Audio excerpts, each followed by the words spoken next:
Muy buenas tardes, ¿cómo estamos? Bueno, conforme lo hablado y lo prometido, enseguida tendremos al doctor Marcelo Biondi aquí para que nos cuente sus experiencias y nos hable un poco de derecho penal, que es su especialidad. Como primer medida, obviamente, saludar a todos los argentinos por el Día de la Independencia.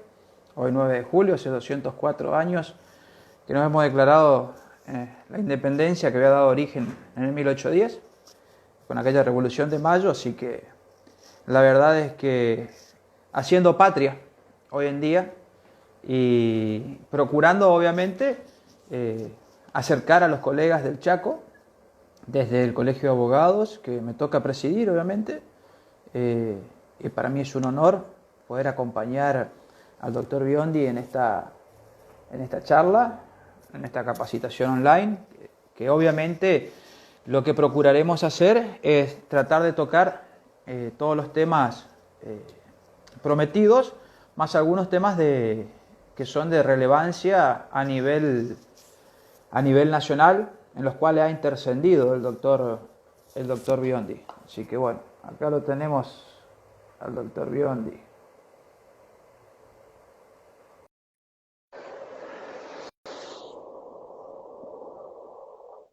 Ahí van ingresando los colegas. ¿Cómo le va, doctor Biondi? ¿Qué tal? Buenas tardes, Tati. ¿Cómo estás? Buenas tardes a todos los que se van sumando. Gracias por la convocatoria. Muy amable. No, en primer lugar agradecerte por tomarte la molestia de estar hoy, un día feriado, disponible para el Colegio de Abogados de Saspeña y para los abogados, obviamente, de la segunda circunscripción, de la provincia del Chaco y, por qué no, también del país, porque es un acceso público y abierto a través del cual hoy estamos transmitiendo aquí. Así que para mí es un honor poder compartir este espacio y este diálogo con vos, Marcelo. Desde ya destacar tu amabilidad en todos estos días previos y la buena predisposición para con el Chaco, con los abogados y también con estudiantes y el público en general, porque no solamente se va a hablar aquí de cuestiones netamente técnicas, sino también de cuestiones que vos has intercedido, que han tomado conocimiento público en causas de mucha relevancia a nivel nacional. Así que desde ya, agradecidos y bueno, qué más decirte que queremos escucharte y que nos cuentes un poquito de dónde sos, cuál es tu experiencia y dar inicio por lo menos con el delito de grooming, que era uno de los temas prometidos entre tantas cosas a dialogar que tenemos. Dale, como no, el honor y el placer es mío desde ya. Nuevamente agradezco la invitación a todos los colegas, tanto a vos como a todos, a todos los colegas del Colegio de Sáenz Peña, a todos los colegas de Chaco y a todos los que se sumen, ¿no? Del resto del país y a los que no sean colegas también.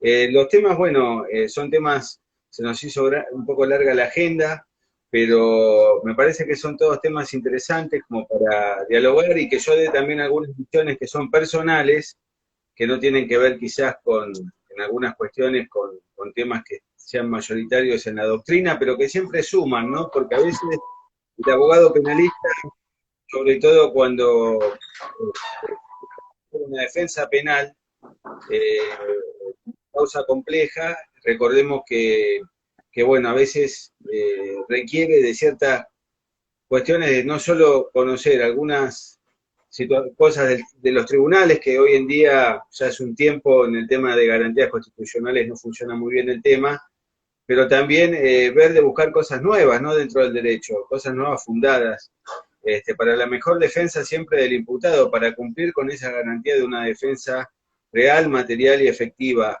como corresponde, y que muchas veces lamentablemente también hay que decirlo, no todos la tienen. Bueno, yo soy hace casi 20 años abogado, me he especializado en derecho penal, derecho procesal penal también. En su momento hice especializaciones, trato de actualizarme permanentemente, creo que en esto nunca se deja de aprender, por lo menos es lo que yo considero, más allá de que uno internamente puede pensar que está preparado este, para lo que venga o que está preparado para el tema de la complejidad que se presente, pero creo que nunca se deja de aprender, ¿no?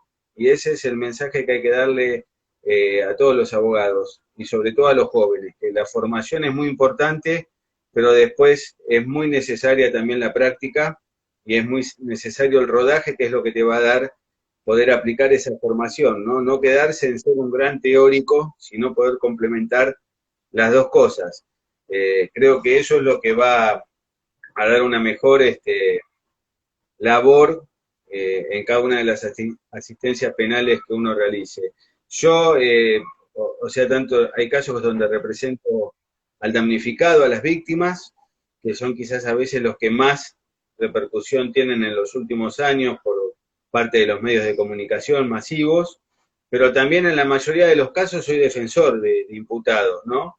Y generalmente, bueno, la mayoría son causas complejas, a veces algunas ya están instaladas en los medios y otras a veces, bueno, a veces a uno le conviene que la causa tome repercusión mediática y a veces no, porque también a veces está ocurriendo estos últimos años que hay una postura que en determinados delitos, cuando es un delito grave, ya no importa si está la prueba, si la prueba es legal o no es legal, si no ya hay una condena mediática antes de que esa persona pase por todo un proceso penal, ¿no? Y eso a veces no es de mucha utilidad, ¿no? Para una defensa en la causa penal, más allá de que hay que hacer una buena exposición siempre y no extralimitarse de lo técnico en los medios cuando uno está como defensor en alguna causa, porque eso a veces juega también, ¿no? En los tribunales, cuando la causa tiene mucha repercusión, están atentos a lo que se dice en los medios, en la televisión, por más que lo puedan negar una y 100 veces. Bueno, en base a eso, en mi página web del estudio, que es www.marcelobiondi.com.ar, que están publicados todos los casos que tuvieron resonancia en los medios de comunicación, que son alrededor de 25 casos. Bueno, de esos casos, los más relevantes tienen que ver con absoluciones de condenas a prisión perpetua por homicidios agravados, en el caso de Valeria Garcerón, que fue un homicidio en Mercedes, del cual fui defensor para el juicio oral del imputado de apellido Algieri. Fue un caso que en su momento estuvo en los medios nacionales. Fue condenado a prisión perpetua arbitrariamente, por mayoría, fue 2-1 la votación del tribunal, y después el Tribunal de Casación lo revocó, hizo lugar a mi recurso y quedó absuelto. Estuvo cumpliendo prisión preventiva más de 2 años y medio, y ese fallo fue confirmado después por la Suprema Corte de la Provincia de Buenos Aires y por la Corte Suprema de Justicia de la Nación. Ese es un caso que le doy relevancia. Primero, bueno, tuvo repercusión en su momento, pero le doy relevancia porque, como en otros casos, es cuando uno tiene una defensa de una persona que está imputada a un delito por el cual en el juicio oral se requiere un delito que no tenga pena indivisible, que tenga la pena de prisión perpetua.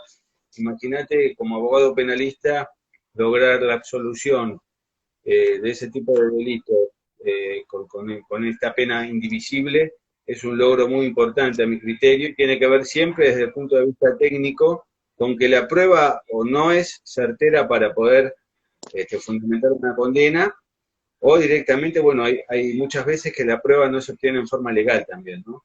Y después, bueno, casos que capaz les va a sonar más, que uno es el homicidio de Ángeles Rawson, que fui defensor de Portero Mangieri, que fue el autor de todos los planteos de nulidades que se formularon en la causa y después se continuaron en el juicio oral.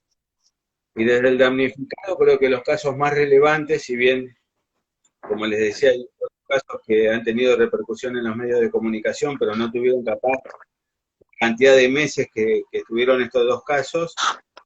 Damnificó el caso Melina Romero, que es una chica que fue a bailar el día de su cumpleaños en boliche de San Martín, Chancaná, que desapareció, que se encontró el cuerpo 30 días después, que la investigación fue muy defectuosa, y en base a esa investigación tan defectuosa por parte del Ministerio Público Fiscal, pudimos ir a juicio oral por jurados. Fue el primer juicio oral por jurados en el país, donde pude llevar a uno de los imputados porque consideré que tenía elementos de prueba para que esté en un juicio por jurados, y fue condenado con un veredicto de culpabilidad previo por el jurado, fue condenado luego en esa causa y fue confirmado por el Tribunal de Casación esa condena.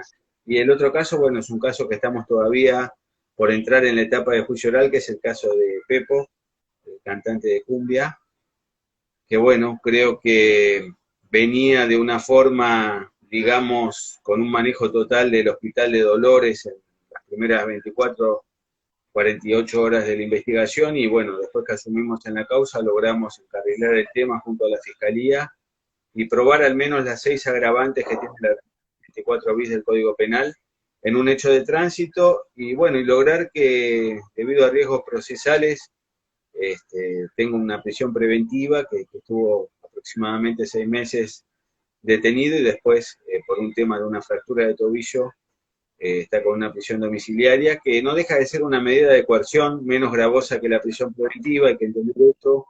Es difícil a veces para la víctima entender este tipo de situaciones, obviamente, porque queda la persona presa, pero a veces la escala penal que tienen, si queda en este tipo penal culposo agravado, es una escala baja también, y en la mayoría de los casos la gente está escarcelada. No es un problema que tiene el sistema como otros tantos, ¿no? En este tipo de delitos. Y bueno, y después, esos son los dos casos del damnificado que creo que... Marcelo, Si querés pasamos al tema del grooming. te quiero hacer una pregunta ya que tocaste ahí un temita de juicio por jurados. O sea, a título personal, en base a tu experiencia y Sí. en base a la sociedad en la que vivimos y demás, ¿qué considerás, cómo lo ves el juicio por jurado? ¿Consideras que está bien, que da las garantías necesarias? ¿Estamos preparados, no estamos preparados? Bueno, mira, yo tengo, obviamente uno tiene conocidos en el fuero, conozco mucha gente que integra la Asociación Argentina de Juicio por Jurados, que son los que han promovido desde hace muchos años el juicio por jurados, ya sea en la provincia de Buenos Aires y a nivel nacional, al menos. Después sabemos que la pionera fue Córdoba, con un juicio que no es el juicio típico anglosajón, ¿no? De los 12 jurados populares que deciden, sino que están los 3 jueces técnicos dentro del jurado. Es el sistema de los escabinos ese. Después, bueno, está funcionando muy bien en varias provincias, en Neuquén, también fue otra de las provincias que se sumó rápidamente a la cuestión, Chubut, que creo que ya lo está también implementando, la provincia de Buenos Aires, que lo implementó yo creo por una cuestión política, ¿no? Porque lo vendieron los políticos, no los judiciales, que me merecen todo mi máximo respeto, todas las personas que integran la Asociación de Juicio por Jurados, que hay muchos incluso que son grandes juristas. Pero en la política se vendió como un tema que iba a venir a paliar la seguridad o la inseguridad que había en ese momento, y eso es una digamos, una ficción, ¿no? Porque el tema de inseguridad, de hecho, no ocurrió, no lo va a solucionar los juicios por jurados. Hay una cosa que es real, ¿es un mandato constitucional? Sí. Hay otra cosa que es real también. ¿Tenemos la cultura como tienen y la educación de los ingleses, de los americanos? No. Entonces, bueno, ahí es donde está el gran dilema, ¿no? Del tema del juicio por jurado. Yo en la provincia de Buenos Aires, desde que se implementó el sistema, llevo hecho 5 juicios por jurados, algunos como defensor y otros, y 2 como damnificado. Parece poca la cantidad, pero no son muchos los juicios por jurados que hay por año, y bueno, y dentro de la situación, al ejercer en forma particular, es una buena experiencia que me ha dado también la posibilidad de haber hecho este primer juicio por jurado sin fiscal, que a raíz de eso seguramente me han contratado para 4 juicios más. Después, obviamente, tengo un montón de juicios orales hechos en mi carrera, de juicio oral técnico por jueces técnicos. Pero básicamente yo lo que creo es que no veo que estemos preparados, ya te digo, desde un punto de vista cultural y educativo, para analizar una prueba como puede analizar un tribunal técnico. Pero a favor del juicio por jurados, si vos me decís qué es lo que pienso, y creo, si tengo que elegir, elijo el juicio por jurados. ¿Sabés por qué? porque la justicia en gran parte tiene un deterioro importante estos últimos 20, 15 años, y generalmente es mentira que los jueces no saben nada del caso, no saben nada de la causa, que la causa la tienen muy arriba del Estado, pero no la leyeron. Ellos ya leyeron la causa, ya tienen una captura tomada, y puede llegar a cambiar, depende, en los casos que vas como defensor, depende la virtuosidad del abogado defensor, y que realmente respeten a ese abogado defensor, y quizás ahí, con elementos técnicos, puede llegar a cambiar lo que ellos ya tienen de antemano en mente pensado hacer con el caso. Por eso, si me das a elegir, te digo, elijo el juicio por jurados. Bueno, Por este fundamento que te digo, si me decís lo que vos me preguntaste, y te digo, y no tenemos la cultura y la educación anglosajona. Desde ya, acá no yo... estamos preparados, digamos. Y para mí no tenemos esa formación. Yo estuve, mirá, fui a juicios por jurado azul, bueno, en San Martín mucho profesionalismo de los funcionarios, pero me pasó en el interior de la provincia de Buenos Aires que no había el mismo profesionalismo de los funcionarios, que es otro tema, tenés que tener funcionarios judiciales capacitados, más allá que se brindaron muchas capacitaciones, pero capacitados para resguardar esa imparcialidad del jurado popular. El jurado popular no puede estar de ninguna manera contaminado, y a veces se olvidan de eso. Hay jueces que permiten que esté el jurado cuando se hace un planteo de nulidad, no obstante se pida que se retire el jurado, porque la gente escucha planteo de nulidad y piensa, no, está hasta las manos y está tirando un planteo de nulidad para ver si zafa, por más que no es el que decide el jurado, pero no corresponde que esté, por ejemplo, presente a mi criterio. Y después pasa que a veces el Tribunal de Casación termina avalando esas prácticas que yo creo que no corresponden dentro de un proceso por jurado. Entonces creo que hay que capacitar más a los funcionarios. Y creo que, bueno, si tengo que elegir, elijo el juicio por jurado por esto que te digo, que a veces los tribunales ya tienen de antemano qué es lo que van a hacer con determinado caso, y me parece que el jurado siempre está esa chance de que en los delitos graves estamos hablando, recordemos que en la provincia de Buenos Aires se aplica el Sí, delito que para la algunos pena delitos. mayor. Bueno, en delitos graves a veces si requerís la unanimidad, que son los 12, que voten los 12 por el veredicto de culpabilidad, quizás podés conseguir que 2 o 3, o que uno termine O diciendo uno. no, para mí, exacto. Entonces, bueno, Ahí está el tema. prefiero eso antes que tener 3 jueces técnicos que te digan, yo no conozco la causa, dígame, y es mentira porque ya se leyó todo antes, ya tiene pensado qué va a hacer, para dónde va a ir, ya le dijo el secretario más o menos. Y bueno, entonces, por ese motivo elijo el juicio por jurados, pero no obstante, te doy la razón en lo que me preguntaste como pregunta, pero que creo que más que pregunta es también una forma que deduzco de pensamiento tuyo, de idea. Sí, sí, sí, sí. Escuchá, Marcelo, bueno, Sí, siguiendo un poco con lo que es los temas, bueno, vos hablabas recién de nulidades, era uno de los temas puntuales eh, a tratar en esta charla. No sé, que nos des, por ejemplo, un caso de una nulidad que vos hayas planteado, sin por ahí nombrar la causa en sí, pero para tener la referencia o donde vos detectaste algún caso realmente burdo, que vos digas esto no procede por tal circunstancia, acá esto no, estas garantías no estuvieron dadas, por lo tanto planteás la nulidad. ¿Cómo es el procedimiento? ¿En qué momento lo haces? ¿Hasta cuándo lo podés hacer? ¿Y en qué está casos bien. medianamente puntuales, uno o dos, para tener una referencia, para que los colegas tengan esa referencia? ¿Cómo no? Primero me gustaría realizar algunas consideraciones personales. Cuando uno habla de nulidades en el proceso penal, que lo mismo obviamente pasa en los otros fueros, pero en el penal tiene, a mi criterio, más relevancia, porque más allá de alguna cuestión en otro fuero que sea económica, aquí lo que está en juego a veces es, por un lado, justicia para la víctima, y por otro lado también la libertad, ¿no?, de una persona que está imputada y que a veces, lamentablemente, la experiencia indica que el error judicial o el error en la investigación provoca que gente que injustamente quizás está presa años y no tuvo nada que ver con el hecho que se le imputa, ¿no? Y otras veces quizás es el autor del hecho, o son los autores, pero si la prueba no es legal, bueno, no Chau. corresponde condenado, porque estamos en un Estado de Derecho. Y ahí es donde entramos quizás a jugar de lleno con el tema de estas formalidades que requiere la obtención de la prueba en un proceso penal. Muchas veces uno lo que advierte estos últimos años también dentro de este tema, de esta crisis que hay en el funcionamiento del Poder Judicial, es que se trata de todas las formas posibles de aguantar como sea procedimientos que claramente vulneran garantías constitucionales. Y digo claramente porque si bien la doctrina y los mismos códigos procesales penales dividen las nulidades en relativas y en absolutas, yo creo que es muy difícil encontrar, hay algunas, muy pocas son las nulidades relativas. Y te voy a explicar por qué.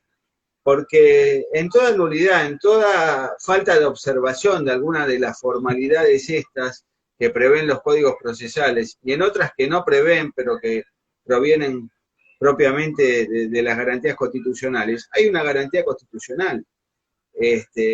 Si vos no, por ejemplo, no sé, en un allanamiento no tenés datos que específicamente, no sé, el allanamiento debe autorizarse si se hace en horario nocturno.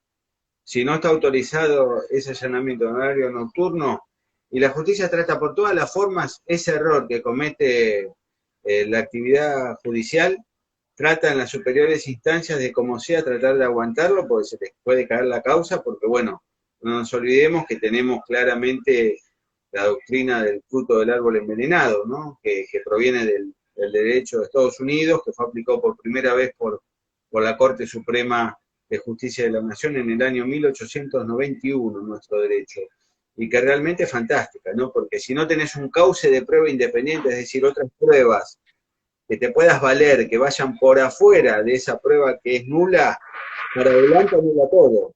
Todo lo consecutivo lo anula. O sea que si no tenés otro cauce independiente antes que esa prueba que vaya por el costado y puedas seguir, esa causa se te cae, que es lo que pasa cuando se da algún tipo de estas nulidades.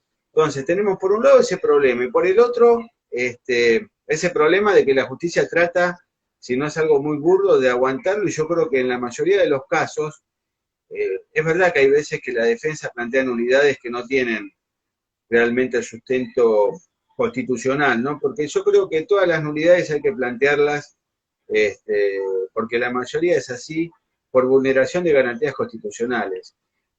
Claramente el artículo 18 de la Constitución Nacional, el artículo 8 de la Convención Americana de Derechos Humanos, que está incorporada y es ley suprema de nuestra nación por imperio de la incorporación de los tratados que se hizo en el año 1994 de la Constitución, el artículo 75, inciso 22, y por imperio del artículo 31 de la Constitución. Yo creo que la mayoría de las nulidades vulneran garantías constitucionales, y en ese marco me parece que, y esto también es algo que hay que pelearlo judicialmente, porque se trata de utilizar, que es una vieja escuela de la justicia esa, que creo que tiene que quedar ya a un costado en algún momento, el principio de preclusión procesal, ¿no? Yo creo que las garantías constitucionales, cuando uno invoca la vulneración de una garantía constitucional, cuando prueba esa vulneración o cuando surge evidente de ese planteo que hay una vulneración a una garantía constitucional, esa presentación se puede realizar de esa nulidad en cualquier etapa del proceso. No es que pasó la etapa de instrucción o de investigación penal preparatoria y no se planteó en ese momento oportuno, está precluido el planteo, y lamentablemente hoy algunos tribunales siguen resolviendo de esa manera, y algunos tribunales superiores, ¿sí?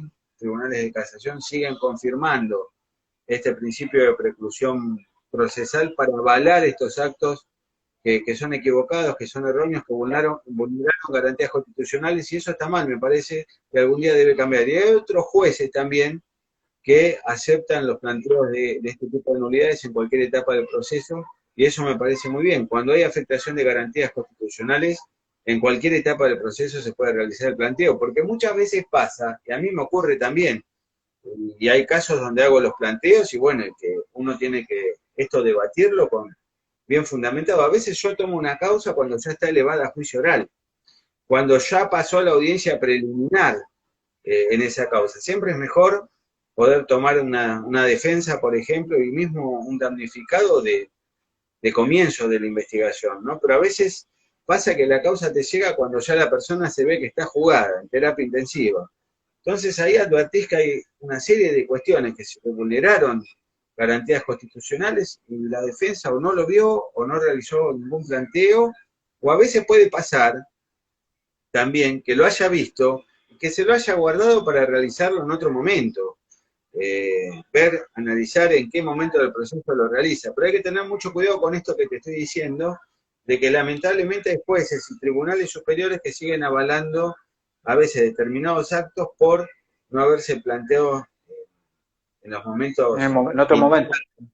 en los momentos que indica el Código Procesal Penal, por ejemplo, en los actos de instrucción hasta la audiencia preliminar del juicio, y eso está mal, porque cuando hay garantías constitucionales, justamente hay una afectación y un perjuicio ya de por sí seguro al imputado, y bueno, eso creo que hay que fundamentarlo bien, fundamentar bien el perjuicio, son nulidades que tienen que tratarse en cualquier estado del proceso. En base a eso, bueno, hay dos causas que yo creo que, en base a tu pregunta, son dos causas que advertí muchas nulidades. Una es la causa que te cité antes, donde fui defensor, en la causa Ángeles Rawson, que fui defensor del portero Mangieri. Claramente, bueno, ahí presenté la nulidad de la declaración testimonial, porque era una declaración testimonial cuando al imputado le estaban simultáneamente allanando la vivienda, le estaban requisando su vehículo, o sea, le estaban dando un trato claro de imputado, no de testigo, ¿no? Yo no conozco testigos, no es común que la justicia penal a un testigo le esté allanando simultáneamente mientras le toma el testimonio, la vivienda, requisando el vehículo, y aparte de eso, bueno, hubo una revisación también médica que no correspondía en el medio de la declaración. Hubo preguntas que claramente eran típicas de una declaración indagatoria que tenían que ver cómo se había encontrado en el hallazgo del cuerpo de la víctima, que es un hecho terrible, es una chica joven, es un hecho realmente terrible, ¿no? Como hecho, pero bueno, siempre uno limitándose a la cuestión técnica, que es la función, cuando toca a uno desarrollar la labor como defensa, ¿no?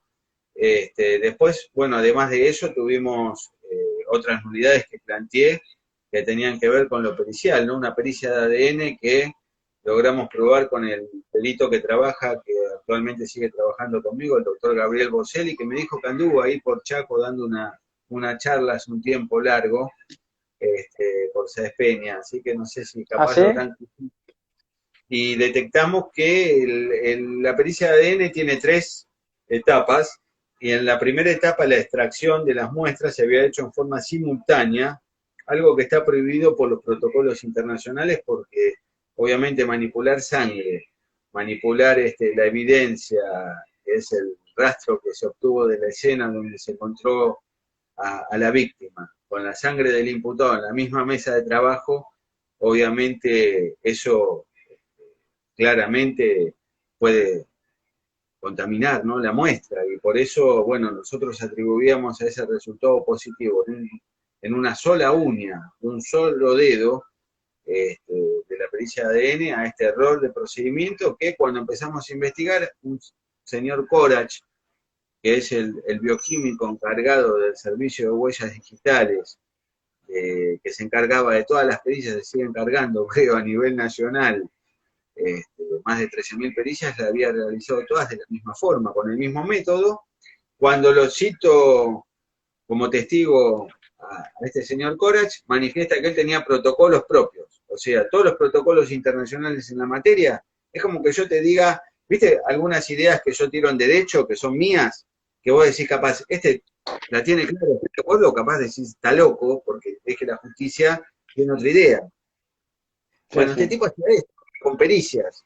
O sea, vos lo podés hacer con una cuestión que yo te fundamente en derecho y después veremos qué pasa en alguna instancia, y hay jueces que la pueden compartir también, no quiere decir, pero en una pericia, que es un procedimiento donde hay protocolos internacionales que todos los países serios del mundo se manejan de determinada manera, no puede venir un tipo a decir, no, yo aplico protocolos propios, manipulo en la misma mesa y no se me contamina porque son mis protocolos. No tiene forma de asegurarlo eso. Bueno, esa es otra cuestión que me parece que, bueno, es una grave falencia. Y después, bueno, las 3 horas que estuvo también, luego de prestar la declaración testimonial Mangieri en la fiscalía, que manifestó que había sido coaccionado por el personal policial que estaba ahí, los investigadores de homicidio, ¿no? Creo que ahí se dieron una serie de errores en ese proceso que tienen que ver con la relevancia pública del caso. Porque a la fiscal la conozco hace muchos años, y es una fiscal que uno puede tener diferencias procesales cuando por temas de trabajo, como está trabajando en alguna causa, pero es una fiscal dentro de todo prolija. Lo que pasa es que acá el tema es que la repercusión del caso hace que evidentemente cometan errores, se apuren, hay que encontrar un autor porque la gente está indignada por un hecho terrible, y bueno, y creo que la suerte de Mangieri estaba sellada ya desde que la justicia tomó esa manifestación, que hicieron un acta, estaba sellada desde ese momento, pero me parece que es una causa que tiene muchísimas irregularidades desde el punto de vista legal y sobre todo desde el punto de vista de las garantías constitucionales. Y otro caso que me parece que, bueno, que esperemos ver qué pasa ahora con la Corte Suprema de Justicia de la Nación, que yo el otro día manifestaba una preocupación, ¿no? Personal, es esta, la preocupación que tiene que ver con la conformación. Yo no veo una conformación actual de los 5 ministros que tenemos con una especialización en derecho penal o procesal penal, y me pueden decir, no, pero los que escriben son los que están abajo, pero no está más la misma gente abajo que estaba, por ejemplo, cuando teníamos en la Corte Suprema de Justicia a ministros como Zaffaroni o como Carmen Argibay, ¿no? Que te pueden gustar o no, pero el tema es que en lo que respecta a garantías constitucionales, han sacado muchos fallos en su época la Corte Suprema de Justicia, que tienen que ver con lo que corresponde, que es velar por el cumplimiento de la Constitución Nacional, y dentro de esa Constitución Nacional tenemos las garantías que tiene cualquier imputado que está sometido a la persecución penal.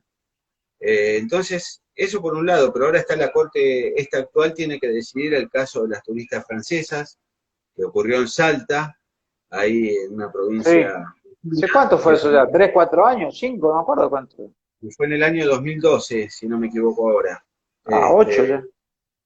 Pero bueno, es un caso donde hay una persona ahí que está condenada, que de apellido Vera, que había sido absuelta porque el Estado francés mismo manifestó en el juicio que no era correcta la forma en que se había realizado una pericia de ADN, que la hizo este mismo señor del caso Ángeles, que les nombré antes. Y disculpame, Marcelo, ahí viene de la mano lo que vos planteabas como un tema también a tocar, que es el control pericial, el seguimiento también de las pericias por parte de en el caso tuyo, ya sea por la defensa o por donde sea, es algo muy importante el control pericial, que es lo que vos estabas hablando en ese caso puntual, que seguramente debe ser en todo lo mismo. Por supuesto, ahora te voy a comentar eso, pero te quiero comentar que Vera fue absuelto en primera instancia porque el tribunal de juicio entendió que justamente, si ni siquiera por el padre de las víctimas, ni por el Estado francés, en un hecho que tiene dimensión internacional, reconoce ese resultado de ADN por una falencia que tiene el procedimiento, lo que hizo después el tribunal que funciona como casación, que es la Corte de Salta, revocó y lo condenó a prisión perpetua, y quedó detenido desde esa época que salió ese fallo, y todavía está a resolverse por la Corte Suprema de Justicia de la Nación, que ahora salió, hoy por lo menos tuve noticias que salió el dictamen del procurador Casal, donde pide a la Corte que parcialmente abra el recurso y que revoque el fallo de condena con respecto a Vera, pero no se pide con respecto a esta pericia que está mal hecha, ¿viste? Es como que toda la justicia termina en definitiva en algún punto avalando este tipo de procedimientos que no son correctos, Irregular. que violan garantías constitucionales, porque el debido proceso y la inviolabilidad de la defensa en juicio son garantías claramente que las tenés en prácticamente cualquier acto que vos me puedas nombrar que esté viciado en un proceso judicial. El control pericial es muy importante, ¿no? Yo te digo sinceramente, casi 20 años de profesión, hasta el año 2013 de una pericia de ADN, revisaba solamente la cadena de custodia. Eh, Después tardé muchos años, ¿no? En meterme. Bueno, Creías en el sistema, digamos. hoy si tengo una causa de un delito grave, no solo reviso la cadena de custodia en un tipo de pericias de estas, sino que me meto dentro del laboratorio con un perito. Me meto con un médico forense dentro de una autopsia. Es decir, no tengo más capaz esa credibilidad que antes podía darle sustento, si bien no son ciencias exactas a las pericias oficiales, que hoy trato de controlarlas porque sé que hay errores, sé que hay gente que se equivoca. Vos fijate, hay casos de repercusión que seguramente los tienen porque son de repercusión internacional, incluso el caso Nisman, donde el cuerpo Oh, médico forense de la Corte Suprema de Justicia de la Nación, que es el mismo que era supuestamente los mejores del planeta que intervinieron en el caso Ángeles Rawson, dijeron un dictamen que claramente no nos ubicaba en una situación de alguna muerte violenta por homicidio o por alguna cuestión que era una de las líneas investigativas. Sin embargo, después de unos años, a raíz de un cambio político de gobierno, seguramente, o de lo que vos quieras, dejaron a ese cuerpo médico forense de la Corte de lado y hicieron una nueva junta, expertos de Gendarmería Nacional, que tiene tanatólogos también, que son los que revisan todo este tipo de cosas, pero no creo que después de tanto tiempo se pueda tener una misma evaluación que el tipo que tuvo el cuerpo a pocas horas, ¿no? Pero bueno, sacaron un dictamen totalmente contrario y fue el dictamen que se tomó para la causa que hoy en día se investiga. Entonces me parece que este tipo de cosas, sobre todo en esta causa, que creo que es una causa a nivel es internacional, mucho, sí, la causa es Nisman, mucho peso. me parece que uno tenga dudas en el sistema pericial y a las pruebas me remito de cosas que pasan en la realidad y que por ese motivo hay que tener un claro control con peritos. A veces pasa que el cliente que tenés no tiene tampoco la solvencia para Sí. poder Para afrontar todos esos costos que llevaría ese tipo de tenga el pericia. equipo, ¿no? Pero bueno, está claro que el abogado, claramente el abogado, más allá de formarse y especializarse, permanentemente tiene que tener asistentes para determinadas áreas.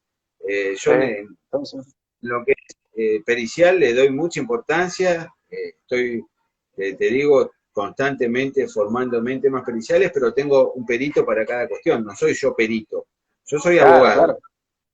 Incluso, bueno, tuve el año pasado, en 2019, escribí el prólogo del ADN en el proceso penal, que es el segundo libro del doctor Boselli, que es un libro de cabecera para cualquier funcionario judicial, ¿no? Por eso me interesa mucho todo el tema pericial, pero está claro que el abogado tiene que tener el profesional idóneo, adecuado, que lo asesore, no es que el abogado se la sabe toda y puede estar de perito Obvio. también, ¿no? Bueno saber Marcelo, y darse, pero hay que tener el perito al lado. y ya que te metiste en el caso Nisman, eh, hablando de causas que tienen mucho renombre, como vos bien lo decías, fue a nivel nacional, internacional, y que realmente dejó mucho que desear toda la investigación en sí.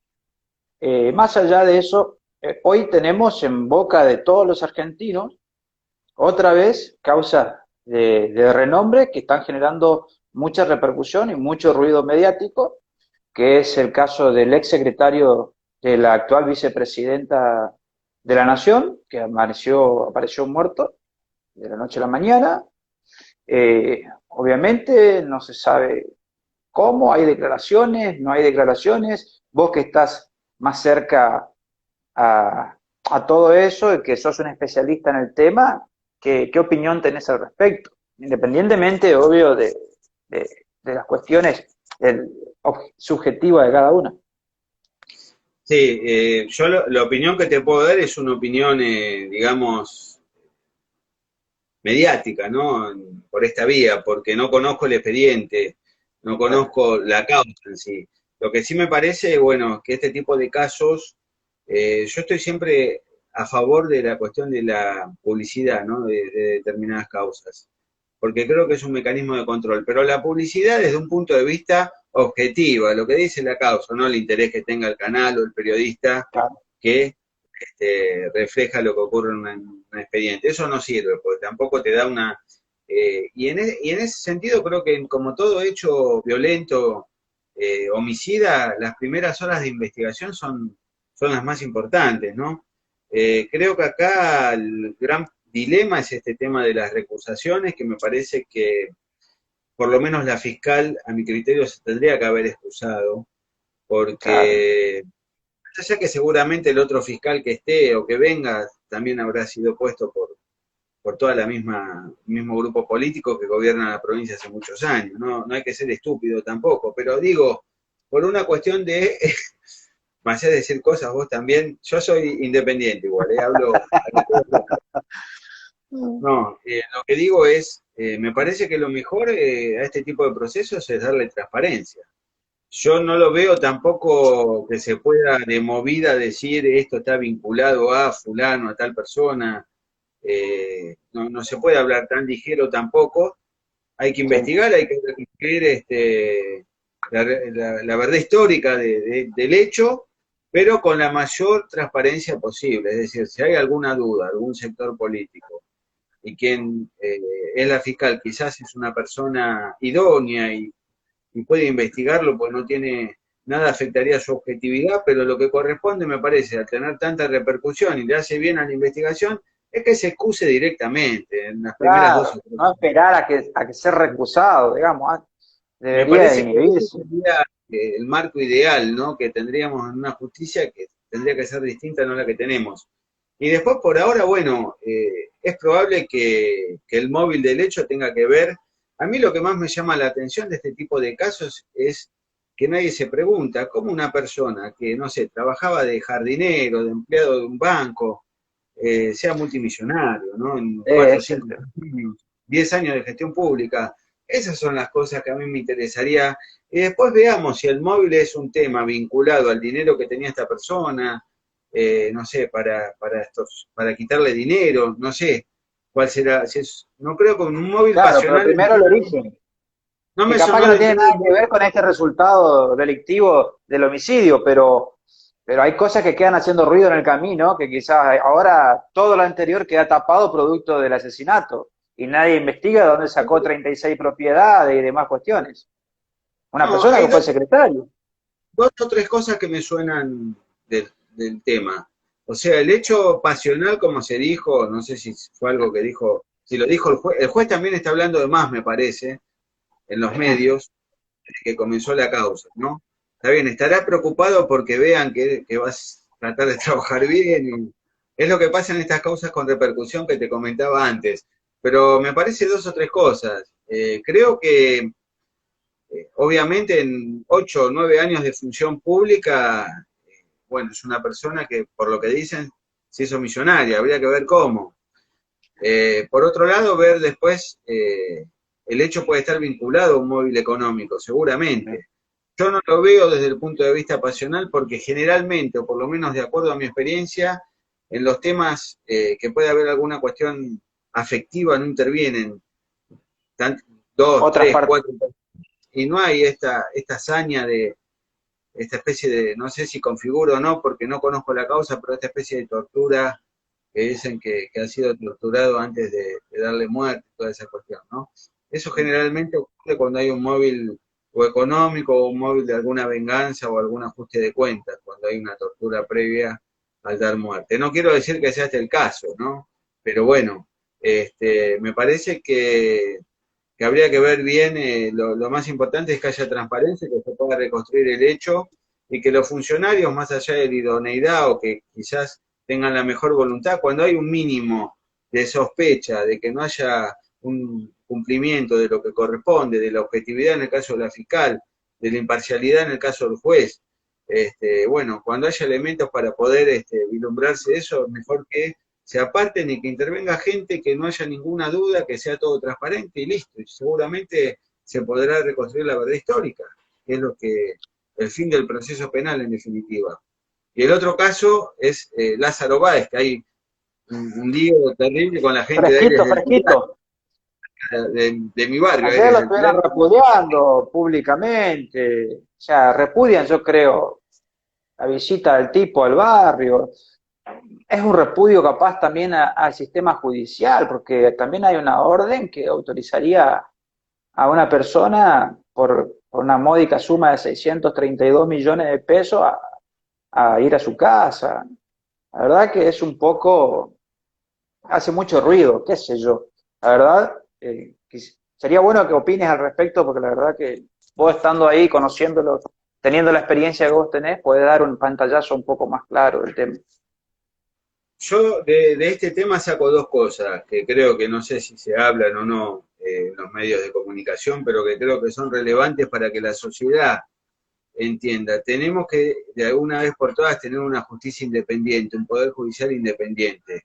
No solo el Poder Judicial de la Nación, el Foro Federal, Sí, sino los poderes judiciales en provincial. las provincias, provinciales también.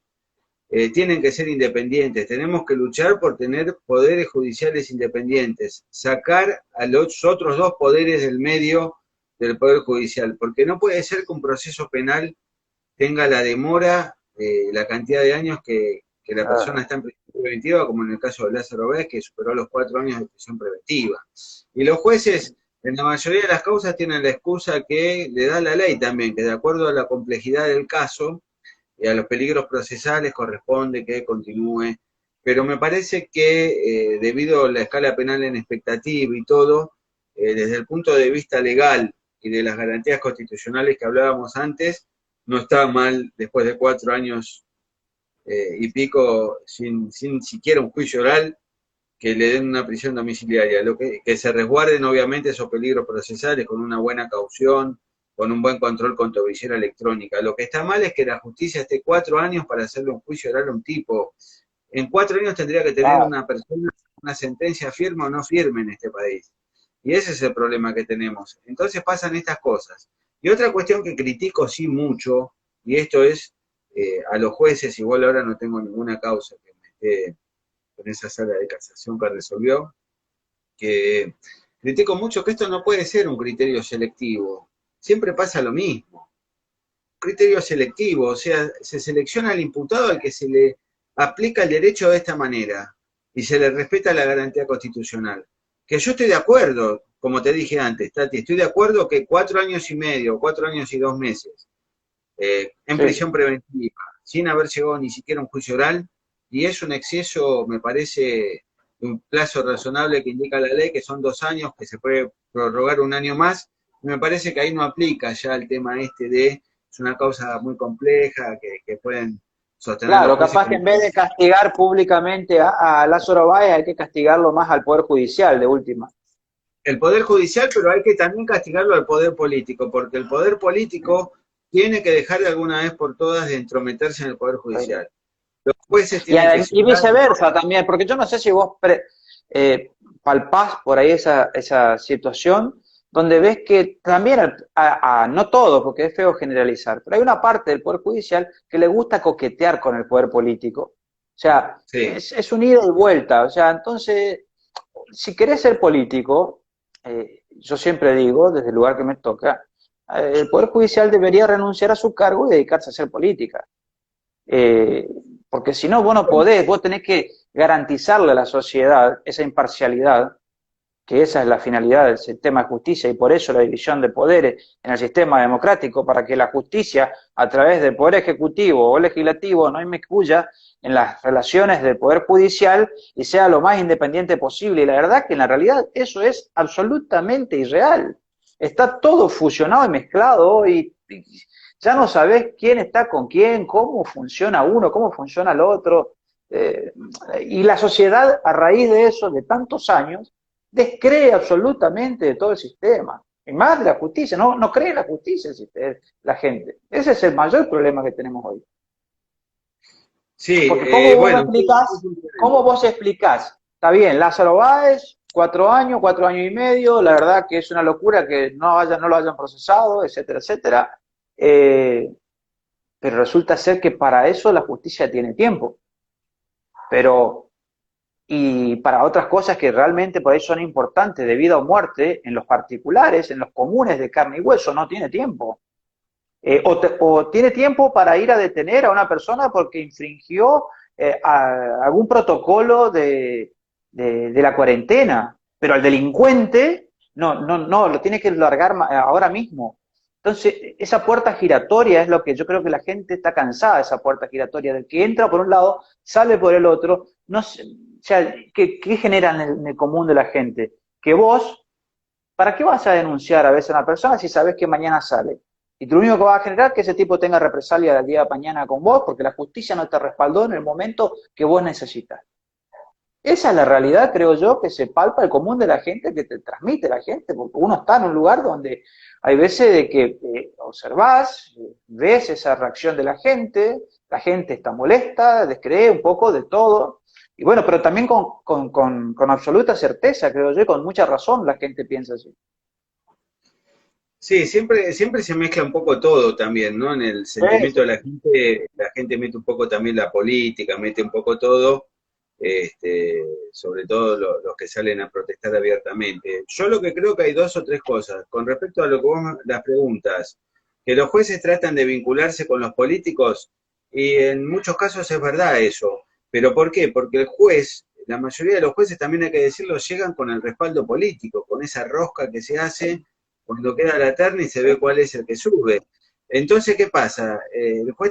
Por eso digo, el Poder Judicial tenemos que requerir y pelear como ciudadanos que el Poder Judicial sea independiente, que no dependa de un político o juez para llegar, porque eso va a hacer que después no tenga que ir a chuparle las medias a ver cómo tiene una relación con un político, porque sabe que ese político es el que mañana te puede también meter en un lío pidiendo un juicio político y sacarte del cargo que tenés. O puede ser el que te trabe, si es alguien que se eterniza en el poder, tu ascenso de juez a camarista, de camarista a ministro. Bueno, entonces yo creo que es elemental la independencia del Poder Judicial, que esto es desde hace años tenemos este problema. O uf, sea, eh, viejísimo. pero bueno, algún día tenemos que decir qué es lo que queremos dejar, porque si no dependemos para todo del recambio generacional. Y bueno, ¿y cuánto va a pasar para el recambio generacional? Que vengan nuevas generaciones, que tengan ideas donde realmente se trate de mejorar las cuestiones y que las apliquen. Pero van a pasar muchos años y capaz nunca ocurre. Creo que, por un lado eso, por otro lado el tema de lo que mencionás, del tema de puertas giratorias, yo creo que hay casos donde corresponde aplicar. Tenemos una constitución que es garantista, la constitución Sí, es sí, sí. garantista. Pues Zaffaroni será garantista también, todos insultan a Zaffaroni que es garantista, no, la constitución es garantista. Zaffaroni será un Sí, garantista que divulga cuestiones garantistas, pero la constitución que tenemos garantista. Si no nos gusta a la mayoría que no les guste la constitución actual, hay que proponer una reforma constitucional, una reforma. porque con esta constitución hay muchos casos donde corresponde que la persona este, recupere su libertad o tenga una medida menos gravosa que una prisión mediante una prisión domiciliaria. Y hay otras que no. Yo lo que le critico al sistema así, Tati, es este criterio selectivo. O sea, ¿por qué salió Vudú a domiciliaria o escarcelado? Sale Lázaro y tipos que están en situaciones similares no salen. Porque hay Hace mucha más gente, años capaz. bueno, el 80% de personas que están detenidas con prisión preventiva no tienen sentencia firme o más. Claro. Ahora no tengo bien el cálculo estadístico. Entonces, Sí, sí, hay sí. que tener mucho cuidado con esto de que la justicia deje de aplicar un criterio selectivo. La ley tiene que ser Claro. igual para todos. Entonces, acá lo que hay que hacer es que la justicia sea más rápida en la cuestión de que no puede haber un proceso abierto durante años, que vengan los cambios políticos y de acuerdo a los cambios políticos después se va resolviendo. Eso está mal, eso no es justicia, Claro. desnaturaliza la justicia. Por otro lado, hay garantías constitucionales que con esta constitución garantista hay que cumplirlas también y hay que explicárselo a la gente cómo es la cuestión. Nadie explica esto, todos dicen, no, si estás a favor de esto, no es estar a favor de una cosa o de la otra, está la constitución nacional que es la ley suprema y después a partir de ahí hay hombres que la aplican, a veces bien, a veces mal, a veces con criterios selectivos y bueno, eso es lo que tenemos que cambiar a mi criterio, ¿no? Pero bueno, hace falta mucho trabajo y mucha participación para que haya un cambio de eso. Sí, sí. Bueno, Marcelo, la verdad que da para seguir debatiendo, intercambiando tus experiencias para poner a consideración y conocimiento de la gente. Pero qué sé yo, una hora por ahí lo que permite el sistema no es suficiente, pero eso no quita que en un futuro no muy lejano podamos volver con otros temas, con otros casos más puntuales y profundizándolos, a tener otra charla de la misma magnitud que esta, pero con mayor profundidad en algunos temitas. Eh, Desde ya, te voy a reiterar, agradecer tu predisposición, tu buena voluntad y tu amabilidad para, no solamente para conmigo, sino también para con todos los abogados de Saspeña, la segunda circunscripción y la provincia del Chaco, de poder acercar estos conocimientos que por ahí hubiese sido muy difícil en otras circunstancias. Yo creo que en estos escenarios adversos como es la pandemia o esta cuarentena que tenemos, hay que tratar de rescatar las cosas positivas y bueno, yo creo que estas son una de las cosas positivas, el poder estar en este momento dialogando, optimizando por ahí el ingenio o algunas otras cuestiones para poder estar más en contacto a la distancia, sin necesidad de que participemos presencialmente en algunos lugares. Así que bueno, desde ya agradecerte, mandarte un saludo desde aquí, de Saspeña, y desde el Colegio de Abogados de Saspeña para vos, a mí como presidente de la institución. Y bueno, obviamente que nos gustaría escuchar un mensaje de cierre hacia los abogados de aquí del norte argentino. Bueno, el placer es mío, Tati, desde ya gracias por la convocatoria, obviamente que va a haber las charlas que ustedes dispongan.